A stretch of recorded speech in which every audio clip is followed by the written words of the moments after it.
Dreaming, diving, dancing, looking, listening, laughing, improving, helping, fighting, feeling, driving, dreaming. It's your life. И беше едно наистина невероятно изживяване. На момента се чувствах, че съм в сериала Приятели.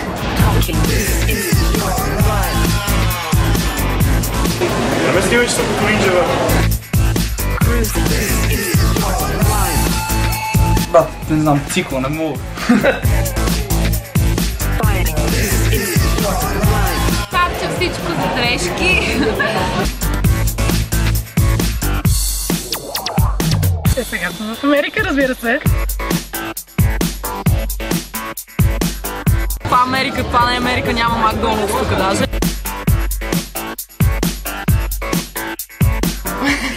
Малко бях изплашена, като пристигнах, защото нямаше никакви туристи. Аз съм Силвия Тързиева, къде трябва да гледам. Не знам, да се погледнете, да отиваме или отиваме. Аз не бях много убедена, че сме направили правилно в началото.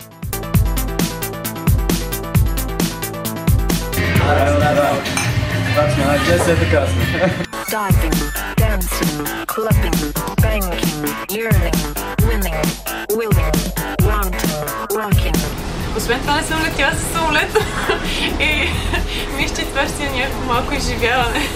Reading, partying, opposing, observing, losing. Пробвах се това лято на морето, само че ударя слънчев удар и се наложи да спра. Dreaming, dancing, live.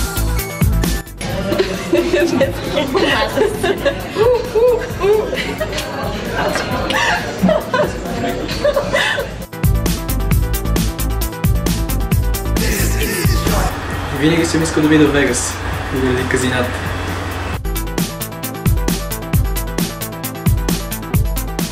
Защо започна работа в Юзит? Заради възможността да се запозная с много нови хора, пък парите също са от значение. Защото си търсех белята.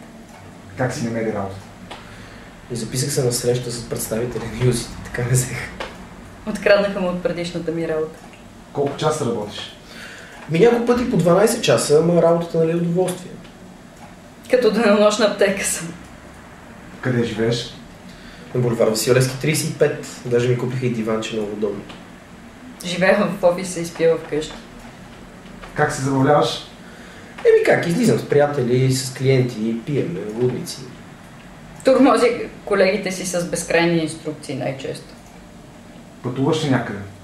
Пътувам всяка седмица, ходя до американското консулство, то е чужда територия. Аз летя с колата по Цариградско шосе. За какво си харчиш парите? Дрежки, маратонки, футболни обувки си купихме скоро.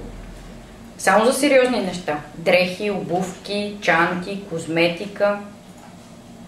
Какви трудности имаш? Трудности... Някой път ми е трудно да обядвам, от няма много време. Но се справям и друг път говоря с пълността. Трудно ми е да поканя Васко на обяд. Няма време. Какъв е твоят съвет? Моят съвет е да ни слушате нас. Вижте какво ще ви кажат участниците във филма.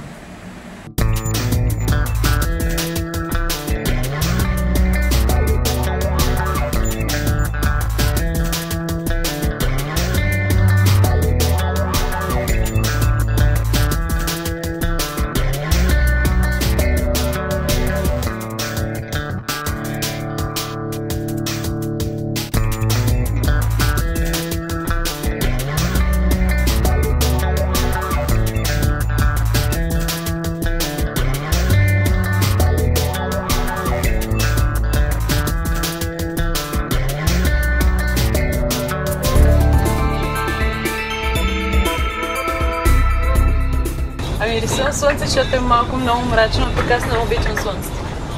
А там ще има много слънце, нали знаеш? Ами да, даже ние за това искахме да отидем в Мъртъл Бич, защото там ще си има плаж. Много близо се окаже, че сме до плажа и ще използваме всеки възможен момент да се попечеме малко на слънцето и да посъберем малко след. Аз съм Марта Паякова, на остров Марта Звиняр. А как реши да дойдеш точно на острова? Защото е кръстен на мен. Разбира се. Само за това ли? Да. Аз такива душове съм от Америка и като цяло просто съвсем различно, отколкото си представях. Чувала съм много неща, но наистина е съвсем различно от България. А що реши да ходиш щат? Честно ти кажа, всеки ти разправя някакви различни неща заради пари, заради приятелства нови. Аз го правя така заради някакво ново изживяване. Защото в София толкова ми е писнало всичко, че имам нужда така малко да се разкарам. Вече, защото сме двамата с него. Това. Добре, какво очакваш там? Очаква супер много запознанство, супер много нощен живот. Изкараме по няколко левче да сме назад с тия пари, които сме дали за заминаването. Запознанства, лудници. Не знам точно как се запалих. Мой приятел отиде предната година, аз не можах, защото бях първи курси по мои лични причини, но както и да е, следващата година тръгнах. Сам заминах първата година, без никой, но леко се оправя човек, в смисъл и няма къде да ходиш, така че си заминал. И трябва по един или друг начин трябва само да се оправи. Ами аз бих казал, че от доста време знаех, че още преди да завърша гимназия, знаех, че това ще е нещо, което искам да направя. Заради имам много приятели, които са заминавали и съм много доволни. Не само заради парите, заради цялото преживяване. Ако ви кажа, че парите не са важни за мен, ще излъжа, защото са важни. Това е нещо нормално. Да, така. Защото парите изкаране там, да ги харчим тук, знаем, че е добре. Освен това ще се запозная с нови хора, ще придобия някакъв нов опит. Нямам нещо, което да ми е водещо. Може би на първо място ми е това, че обичам много да пътувам. И това е една възможност за мен да дойда до тук, иначе едва ли някой друг път ще имам тази възможност. И вече естествено и всичко стана. И пари, и английски език, и така. И реши да ходиш в щата? Да, щукна ми да хода и... Не си ходила миналата година? Не, за първа година. А що миналата година не искаш да ходиш? Общо взето бях зайче все още, исках да видя как ще тръгнат нещата в университета и така, нямах кураж. Общо взето. Добре, а тази година? Тази година имам сериозно подкрепление от приятели, които ще тръгнат с мене и подкрепата на нашите и така. Кое за теб е по-важното, work или travel? Travel, определено travel. Затова си дошъл? Да. Всеки път, когато видя скайлайна на Манхатън, си казвам, да, струваше си да дойда тук. Струват си всичките усилия, мъки, интервюта, попълване на документи, 10-часовия полет, нали, всичко останало. Чудесно, да. Мисля, че си струва. Добре, как реши да ходиш в щатите и защо реши всъщност? Повечето ми приятели там се ориентират. И така реших и аз да видя какво е. Да изкарам някакви пари, това ми е главната цел и да видя щатите, защото ми е мечта. Винаги съм искал да видя щатите.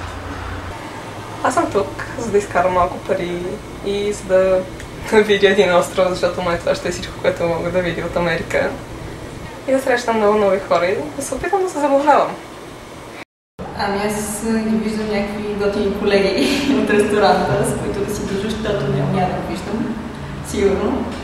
Ако може с така американци, по-добър английски, че аз да получа нещо и какво ще правим, не знам, че би ми още живот там как. Ами ще се намеря втора работа. Заради приятелката ми да. Тя искаше да дойде на малко по-различно място от миналата година. Аз миналата година бях доволен от моето място. Ама тук между да по-родина. Ама как реши да ходиш въобще? С приятели по принцип ми казаха, че много готино ще си изкарали. Иначе не знам, искам да отида, защото в момента между другото нищо не се вижда, защото добре, така. Защото искам да видя какво е да поработя малко, да изкарам малко пари, да не съм така толкова тежест на нашите. И какво друго. Да видя свят.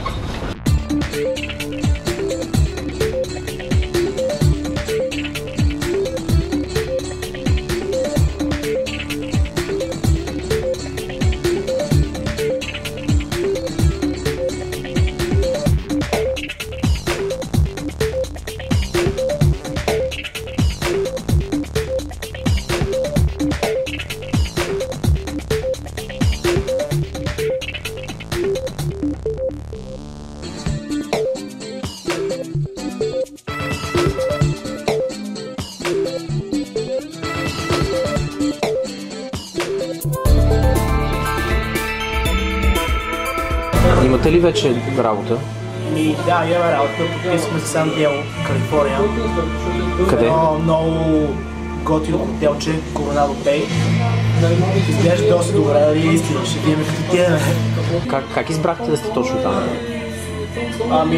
Общо взето ние, когато набелязахме местата, където отиваме, и двамата много искахме да отидем в Калифорния да видим. Защото много сме гледали по филми Холивуд, това супер живот. И Калифорния си ни беше първото желание и специално за интервюто за работа отивахме с една единствена цел. Специално отиваме в Калифорния и нищо друго. След това беше Флорида бяхме набелязали и Ню Йорк. Но като видяхме, че има оферта за Калифорния, въобще не се поколебахме, нали, да приемем. Работя като хост в един ресторант в даунтаун Манхатън, който се казва Делмоникус. И в обща линия това е. Само на една работа ли си? Да, но значи имам 5 смени, т.е. 5 дни в седмицата работя, като това са по 6 часа на ден. Тоест правиш някъде към 30 часа на седмица? Да. И ти е окей? Да. По принцип това е един доста скъп ресторант и по принцип бакшишите са доста добри. Заплащането също е много добро, така че 5 дни да работя ми стига, за да изкарам също преди да живея добре и да се успявам да създаде нещо. Как си намери работа? Благодарение на приятели, с които се запознах миналата година тук в Ню Йорк. Миналата година си работил нещо друго? Миналата година работех първоначално на Статуята на свободата, така получих договора, намерих. Всъщност това го намерих в уебсайт, който беше в книжката, която е като за Латмена. Всъщност Джери го намери. Това е приятелка, с която сме тук в Ню Йорк в момента. В една пицария ще работим като касиерки. Мястото го избирахме много.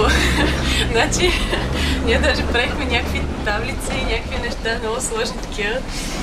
На 100 пъти си вадихме, разглеждахме от сайта, вадихме позиции, вадихме места. Вадихме си специални позиции за места, които по принцип не ни харесват, защото позициите са хубави, съответно пък си харесахме някакви места с кофти позиции, за да може да комбинираме по някакъв начин нещата. И правихме ние такива много сложни таблици с всякакви там позиция, място, дали има бакшиш или няма, каква е заплатата, дали е включен хаузинг, абсолютно всичко възможно, което може да се сети човек, че му трябва за това нещо. И после се допитвахме до хора, които вече са ходили, задраскахме така в тази табличка някакви позиции. После ходихме в Юзито и питахме там някакви съвети и съответно махнахме градове и такива неща, които не са готини, махнахме позиции, които не са готини. Така сведохме към 10 на позиции.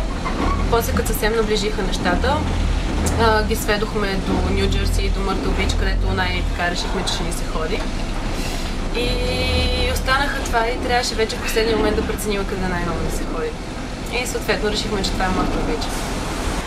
За колко часа работа си готова да...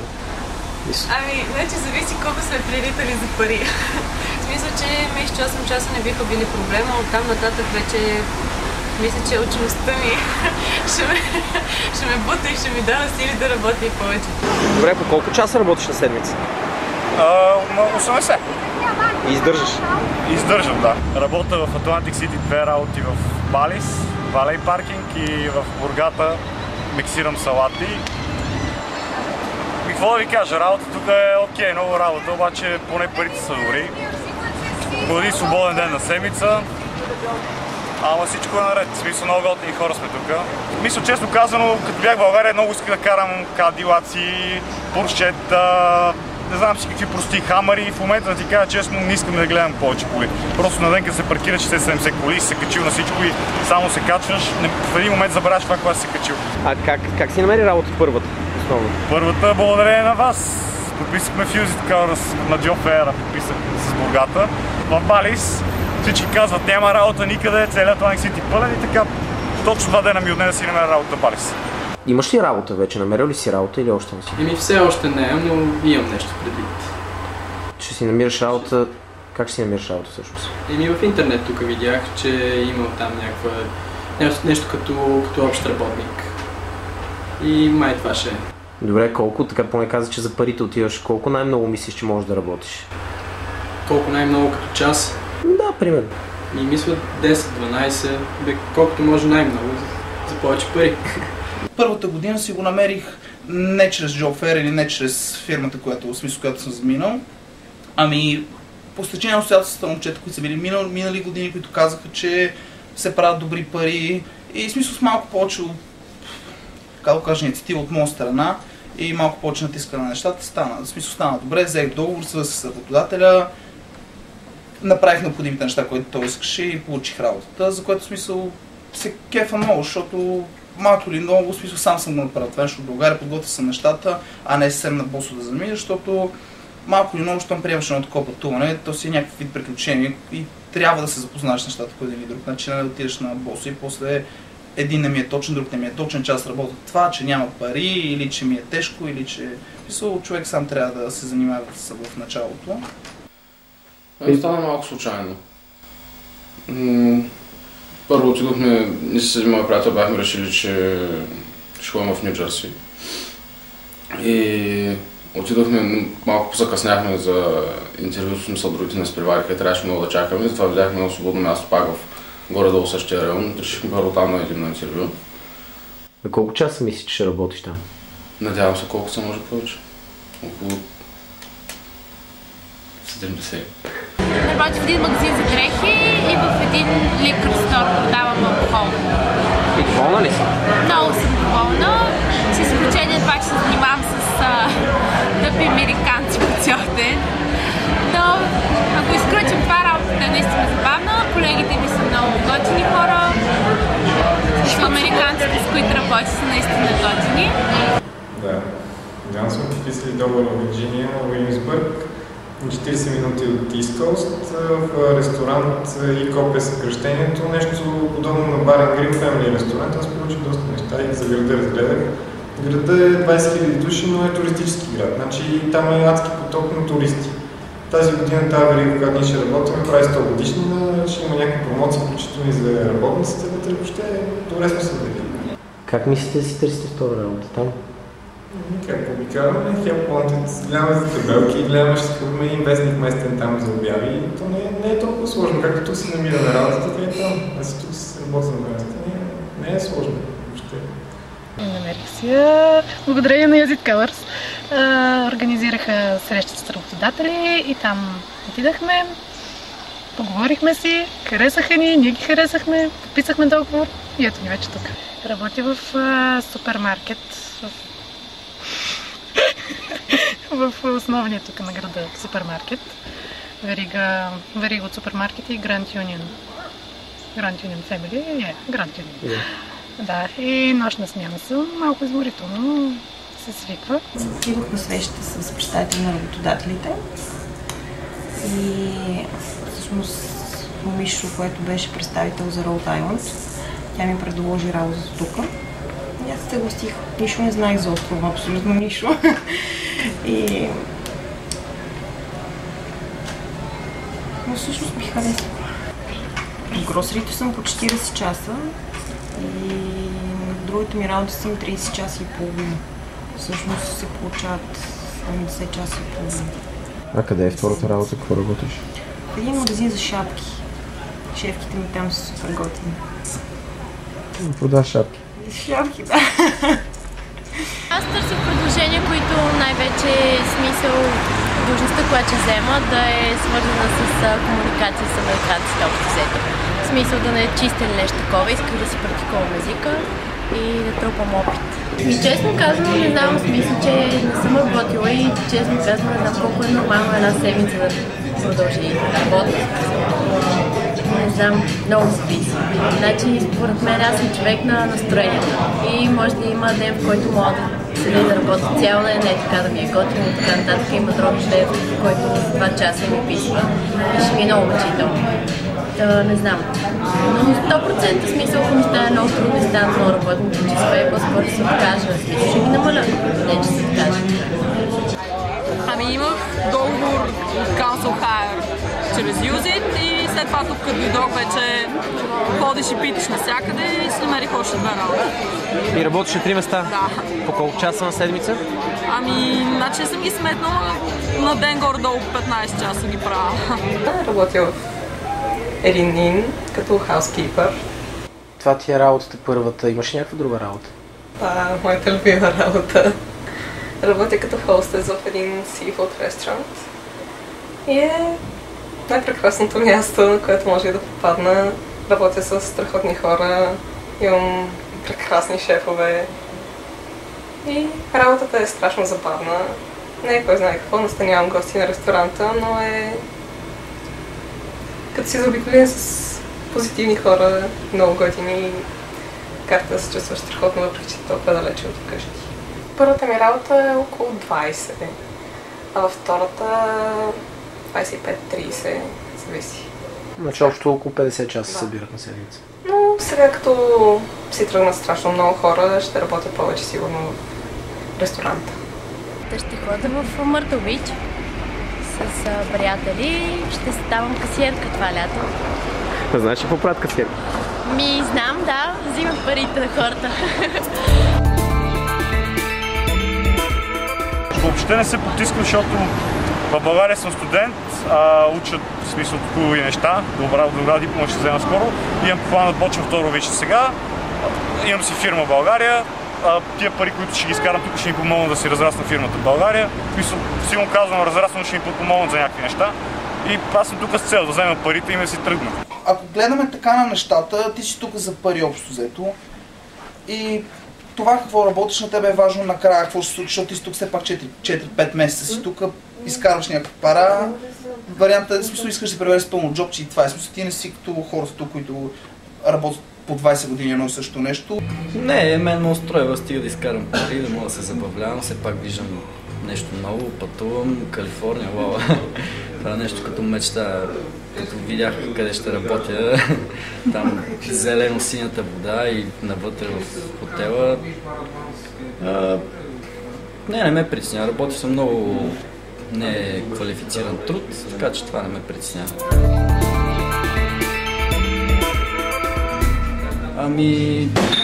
Да си кажа честно, те ми взимат, понеже може би работим ефтино.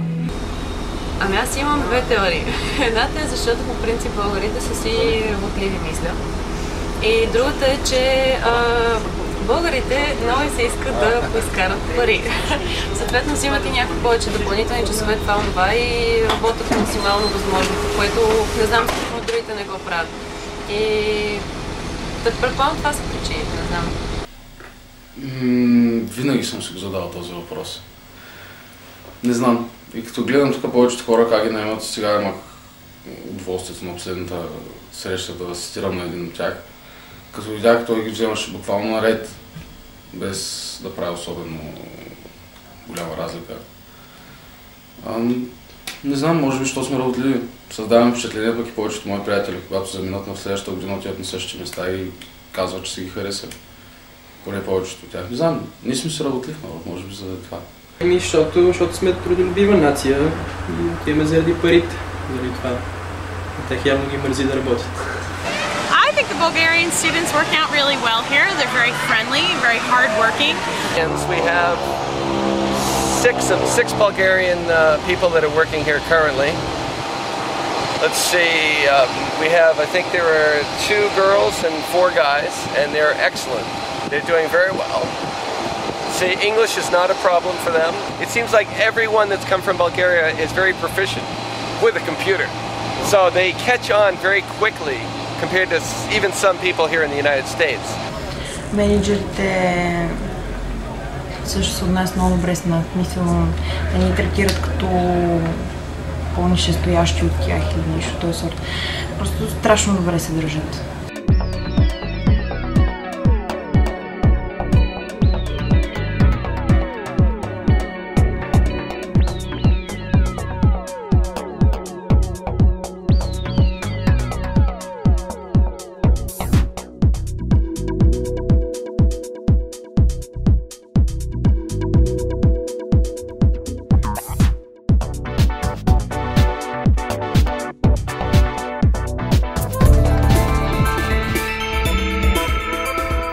Ти ще ходиш за първа година, предполагам, че хаузинг е важен за теб. Важен е, да. Въпреки че на това място, на което подписахме договор, няма да имаме хаузинг, но заплащането е сравнително по-добро и възможности, които ни предлага работодателя като допълнителна работа и като помощ за намиране на хаузинг са задоволителни. Осигуряват ми хаузинг в място, където живея. Всъщност живея в самия ин, в приземен етаж. Имам си отделна стая, с телевизор, което май е голям лукс. И с музика, и с баня, всичко. И окей. Да. А по колко плащаш? Не плащам. Не плащаш нищо? Не. Живея в Вентнор Сити. Това е първия най-близък град до Атлантик Сити. За разлика от Атлантик Сити е доста по-хубав град, между другото, защото Атлантик Сити е една хубава улица, всичко останало е мангалски квартал, така да се каже. Спокойно в една къща на първия етаж, 7 човека в 4 стаи. С приятелки сме в една стая, с моя най-добър приятел с неговата приятелка в другата стая. Един наш много добър приятел с още две момичета в третата стая. И в момента имаме още един приятел, който е в другата стая. Всъщност работодателката ни, Мери Джейн, тя ни осигуряваше хаузинг. И мисля, че този хаузинг, който тя ни осигурява, е един от най-добрият тук в Балканите. Защото много други хора се оплакват от хаузинга, общо взето. Вие сте окей тук? Да, определено. Живеем 7 човека, приятели сме. Една част, другата част срещнати хора, по-хубаво са станали приятели. Какво, разбирате ли се? Да, в смисъл има някакво разбиране. Просто попаднахме на готини хора, харесахме се, ако мога да кажа. В смисъл свикнаха на нашите простоти много бързо. И има разбиране. Живея в една къща с 12 българина, половината от които са олигофрени. И са много забавни същества. Мизерията всъщност е огромна в къщата. Както предполагам всички знаят какво е да живее с толкова много хора. Но е весело. А как си намерихте каква къща? Мила я намерих. Да, момиче, което живее с нея, тя намери къща. В смисъл, аз бях доста по-късно от останалите и дойдох на готово. В принцип с хаузинга идваш, намираш си къде да спиш първите 2 дена, обикараш по цял ден и намираш къде. Не е трудно. А как се разбирате помежду? Смисъл, няма някакви караници, въобще кой си готвите ли си? Имаме караници относно кой си мие чините, кой трябва да купи тоалетна хартия. Караниците са доста големи, обаче просто по някакво време вече ти писва от живота и спираш да се занимаваш с останалите хора, защото няма смисъл. И всички работят по 15 часа, никой не го интересува нищо. Всички правят мизерия, никой не иска да чисти. Просто спираш да се досваш и игнорираш хората от тебе. Ами, живея с още 3 българи, с 2 от тях си пътувахме още от София заедно, а другия си го намерихме тук. Много ни беше трудно така да си намериме къща и много бяхме планирани в началото. Шок, нали, обикаляхме по цял ден всичките real estate agencies и общо взето от всякъде ни режеха, защото дойдохме малко по-късно и навсякъде искаха, примерно, някакви $9000 в брой да им дадеш за целия сезон, за да си наемаш къща и ние съответно нямахме толкова пари, ама намерихме така една много яка брокерка и тя общо взето така ни помогна много и ни уреди къща за 7000 за целия сезон и така, което за тук е доста ефтино. Квартирата, момчетата, с които бях, те ми помогнаха, в смисъл те намериха, но не кой знае колко трудно. Той има навсякъде обяви, питаш. Има много българи, свързваш се с тях и ние си помагаме, българите тук си помагаме и се справяме. Това е една normal room. Да кажем на хора. Ще да покажеш. Стая с баня. За търсенето на къщите хора бъдете по-упорити. Това искам да кажа аз още. Бъдете по-упорити и търсете, защото не се хвърлите винаги на първата изкочила оферта, защото не винаги тя е най-добрата. Пазарете се, в смисъл американците падат с цени.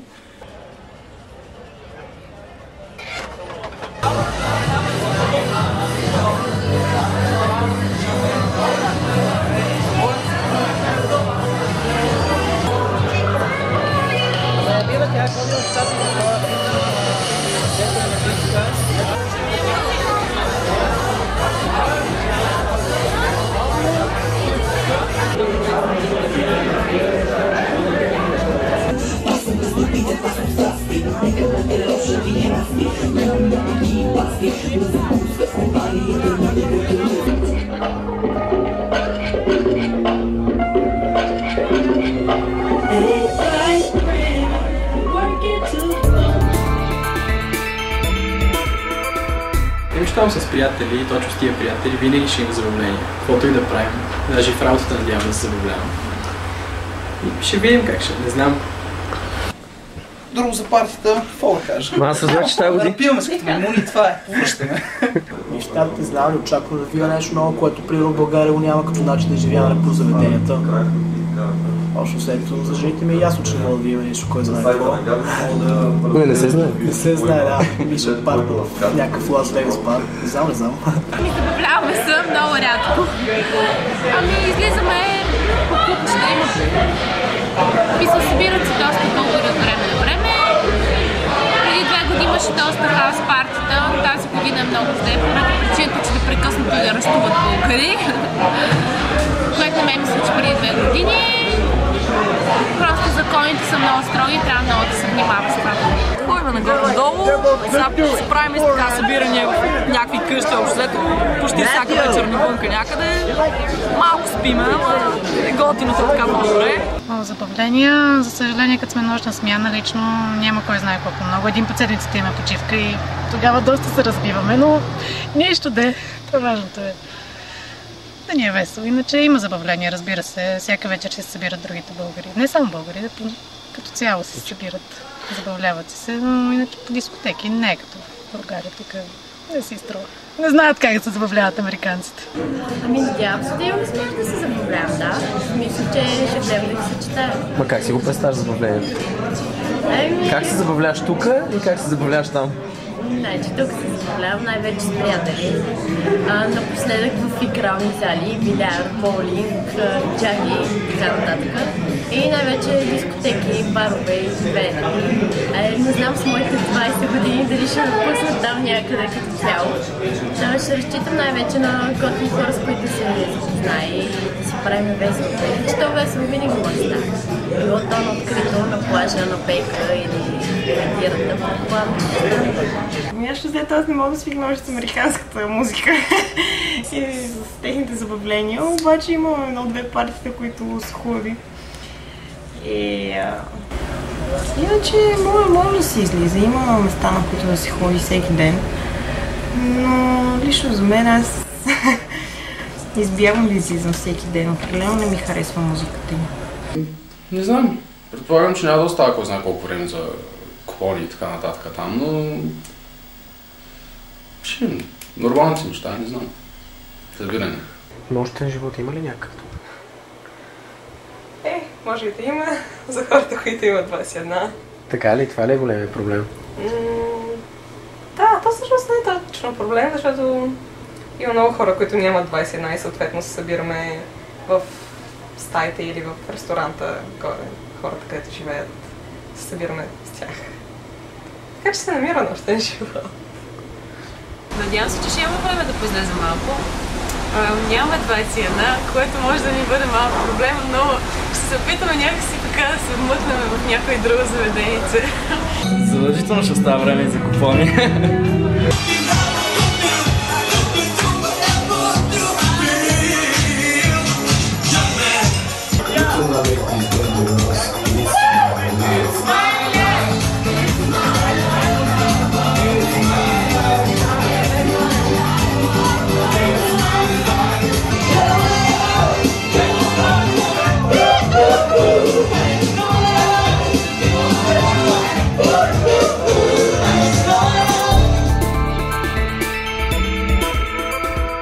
Ходите ли някъде, ще пътувате ли някъде там? Да, имаме такива възнамерения. Стига да имаме пари, защото там в Калифорния скъбичко. Скараме повече пари, които са малко по-излишни, ще ги пръснем. Лас Вегас, Лос Анджелес, Холивуд, алеята на славата ще гледаме. Супер. За сега не знам, защото нещата с пътуването стават много инцидентни, защото аз съм човек въобще, който планува някакви неща, просто така да се ставаме, тръгваме и както и да е. Миналата година ходих до Ниагара, до Филаделфия ходих, защото един начините са няколко, но ние с коли, в смисъл взимаме кола под нам, събираме с 6 човека и тръгваме, весело. сваляш посоките от интернет, как да стигнеш и тръгваш на пътешествие. Това е. Къде стигнеш. Обикновено стигаш накрая. Пак от това, какво сме чували, нали, някакви роднини, приятели, нещо това, като са казвали, там е готино или там трябва задължително да се отиде, нещо да се види.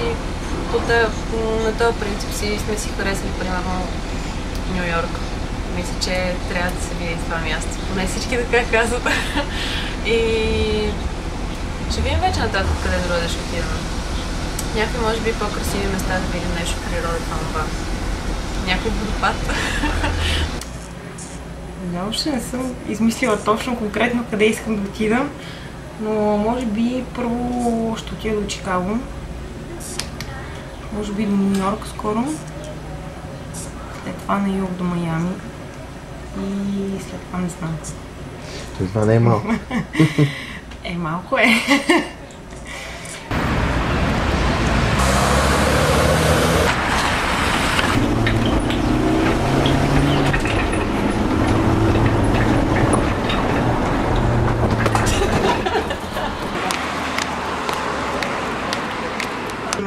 Че ти кажа на здраве в джипите. Къде се са? Я кажете се са, момчета. Това е Jitney Experience. Маршрутката, това маршрутката 33 маршрутка номер 1. Къде отива маршрутка номер 1? Маршрутката ходи тя върчи за Атлантис. До 7-11, откъдето се ходи за 3 минути до дискотеката.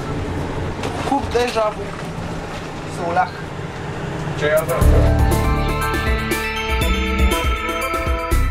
Има ли нещо, което като се върнете ще си купите или оттам, което ще си купите? Нещо, което сте си мечтали или нещо такова? Не знам. Те мечтите ми са малко големи в момента. Примерно, със сигурност няма да мога да изкарам апартамент, за да мога да живея заедно. Много искам да имам някакво малко апартамент, ще дори една стая, как се води.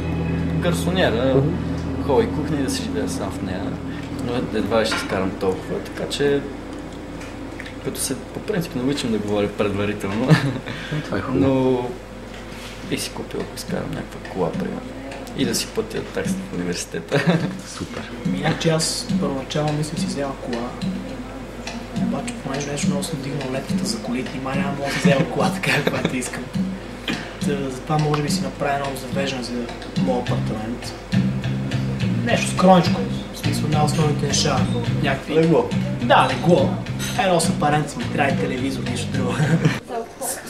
Всеки човек е различен. Има хора, които, примерно, са дошли тук да си купуват, примерно, дрехи, техника и каквото и да било. А взето ще си купуват техника. Ти какво си купи? Аз миналата година взето нищо не си купих, в смисъл купих си дрежки и тази година си купих компютър. Просто защото ми беше нужно. Миналата няма и не ми трябваше. Миналата година да връщам пари и затова спестявах повече. Друга замания, има смисъл, има всеки страни хора. Примерно миналата година бачка си им пич, който ще си купи телевизор. Заплем се, бачка.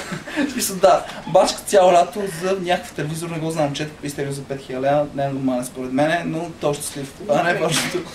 Да има обича, да има щастие. Да, има такова нещо, трябва да сме точни. От доста време насам мечтая да си взимам собствена маса за билярд, която е... Аз се занимавам сериозно с това. Не съм... Дали съм още от професионалните лиги и така нататък, но се занимавам с това. Аз мислих за кола, тъй като в момента си взема книжката, обаче реших, че няма смисъл да дам всичките пари за една кола и после да плащам и бензина. И затова най-добре си живее около първата една, като се върна и това ще. По принцип в началото бях дошла най-вече може би заради парите, защото исках да спечеля някой друг лев, за да мога да се върна в България и аз да спонсорирам в образованието си, в нещо друго, но като видях тук, че може би за момента няма кой знае колко много да пари да изкарам, реших да видя свят просто. На съвсем различно място попаднах, с съвсем различни хора се запознах и много ми хареса. Надявам се да ми стигнат с кола някаква, каквато и да е била. Това ти е нещо заради което отиваш? Да, главното. На каква кола си хареса? Ще видим според парите. А колко очакваш да изкараш? Никога представя няма. Много се чудя, зависи от сумата, но мисля да ги инвестирам в, примерно, да си купа кола, защото смятам да ставам шофьор. Или ако не са чак толкова много, поне си купа, ако има да ставам. Така да ми е просторно, всичко да ми е удобно.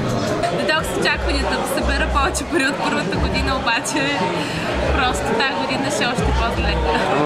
Харчиш ли или просто? Харча всичко за дрежки, за излизане. Искам си купа задължително някакви готини маркови кети. Ми предполагам, че с езика ще имам трудности и не знам всъщност, не знам какво да очаквам. Ама мисля, че ще е интересно и ще съм с приятели. Надявам се да се справя. Всяка нова работа е трудна в началото. Първите дни определено бяха шокиращи за мен, особено първата година, защото аз съм завършил първа английска гимназия, учил съм английски. Смисъл, имам самочувство, че знам английски, но пак в началото, като идох, за първи път бях в страна, която е англоговоряща. Тоест аз съм пътувал доста, но никога не съм бил в Англия или в Щатите. Така че в началото ми беше малко трудно да свикна с около мен да слушам само английска реч и съответно да мога да реагирам адекватно. Но с първите 2 седмици се свикна. Трудно ми е да свикна с това, че тук ползват паундове, фит, футове, инчове. В смисъл това е също малко температурата. Включително и климата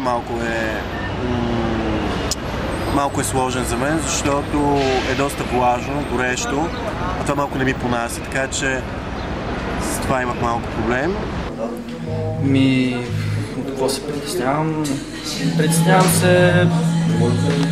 Надявам се бързо да намерим квартира. Това се притеснявам, че може би са много скъпи квартирите там, където сме си избрали в Калифорния. Всички така казват. Когато отидеш на някакво супер ново място, което въобще не знаеш за какво става въпрос, не си ходил там, тръгваш сам от Капитан Петко с куфарите, няма начин, смисъл трудно е, винаги е трудно, но единството може би по-трудно е да в началото да намериш къща, ако нямаш оговорено преди това място. Но така че революцията те кара да намериш тази къща по един или друг начин. И в началото винаги се получават местени от едно, ходиш да по-скъпо спиш, докато намериш, докато влезеш в час, докато срещаш други хора, които биха могли да ти помогнат. Но в интерес истина накрая всичко е окей. В смисъл за, да кажем, 2 седмици, 3 се оправяш. В смисъл така стават нещата, че се оправяш. В принцип съм си някаква притеснителна такава. До сега след нашите са били до мен, ако нещо от тях. Сега няма да ги има там. Ще трябва сама да си пера дрехите. Ще трябва сама да си изкарвам парите. И всичко това, което сигурно малко ще ми излезе през носа, ама време си е да се пробва някакво такова нещо. Ама аз минавам с приятелка, с която се подкрепяме двете. Ами не, аз си работя 6 години постоянно и това не ме притеснява, честно казано. А в България ми беше доста скучно, исках малко да си разнообразя за живота. Мисля, независимо, че носталгията ми е огромна, първия месец се ревях цял ден. Сега ми е много добре. В смисъл, очаквах да ми е много скучно, честно казано. Очаквах носталгията да ми е огромна. Обаче не е така, забавно ми е, има хора, с които много се забавлявам. Предполагам, че първата седмица като някакво супер непознато место, на което отидеш за първ път, не познаваш никой, сам трябва да се оправиш с всичко, ще бъде малко изнервено. Затова ние заминаваме двамата, ще разпределим задачите и така се справим. Но предполагам, че ще има някакви трудности в началото. Не толкова с езика, колкото с това, че сме ориентирани, сме запознати с местността. Трудното, че е нощна смяна и по някое време ти се спива адски много и не издържаш, но после извънш. Ти идва пауър. Клиенти, менеджери? Не, то няма. Аз съм нощна смяна и то магазина не работи. И сме си само българи. Купона е голям. Никакви проблеми не съм имала с работата. Всичките ми колеги са много хубави хора. Какво те страх най-много? Ами да ремизерствам много. Общо взето да не се изкарвам с приятелите, с които заминавам и да не би случайно да не си избия парите, които са инвестирали нашите. Ами това, което наистина мене ми е шок, че нямаше културен шок, защото очаквах нещо много по-различно, обаче то проби става малко не е много като Америка, както разбирам последствие. И така, смисъл, даже един колега ми каза, това Америка, това не е Америка, няма Макдоналдс тук даже. И така, общо взето нямаше никакъв културен шок. Малко както с Опол ми аз на първо впечатление. Така, няма трудни неща. Защото всичко, работа нашата тук е елементарна. Ние сме, аз се чувствам като втора ръка човек да го направи. Човек трябва да е реален. В смисъл трябва да прецени това би могло да е така и това да е така. Ако искам да върна пари, трябва да съм стиснат и да не харча нищо, да съм на фокусите за 4 месеца, което не става естествено. А ако е по-тип бухем, пари май не се връщат. Май не се връщат. Но поне това е, в смисъл, някакъв готин момент от живота да си го минува. И това е хубаво, че въобще като не са много възможностите да го направиш това нещо. В смисъл имаш 3-4 години, примерно, докато учиш или както и да е, но според мен трябва да се възползва човек, след като му се отдава така възможност, трябва да опита. Ами да дойде в Щатите и да се разбие. Да живее, това е. Общо взето човек очаква едно, а се получава нещо съвсем друго. Така че просто се забавляват. Да не си седят само вкъщи, да ходят на работа и отново вкъщи, да се забавляват максимално. Това, което мога да им кажа на тях. Значи като цяло да не се планира първото, което е. Търпение и сила. И това ще бъде възнаградено. Това мисля, че. Не знам, трябва да бъдеш себе си, трябва да бъдеш усмихнат, весел, позитивен. Така. Според мен навсякъде е трудно и много важен късмет. Да си точно време, точни моменти. Да не му пукай. Ще се сблъска с много неща, но то е неизбежно и да го подготвя, то пак ще се появи нещо, тъй че да не му пукай, да върви напред и нагоре, с усмивка на уста, да покорява Америка. Diving, dancing, clubbing, listening. This is your life. Колко време ще го снимаш това нос? Беше по-интересното. Знаеш какво? Представи се са. Представям се. Не, представи се ти. Така, пък камерата по усмивки, така. Аз се напира нещо пък. Да не ми снимаш ефекти. Снимай ме красиво. И да, ще да живея на палатка в задния двор. Да, ни е любимата. Само, че не мога да ги засечеме никъде из Бургата. Но ги търсиме по цял ден!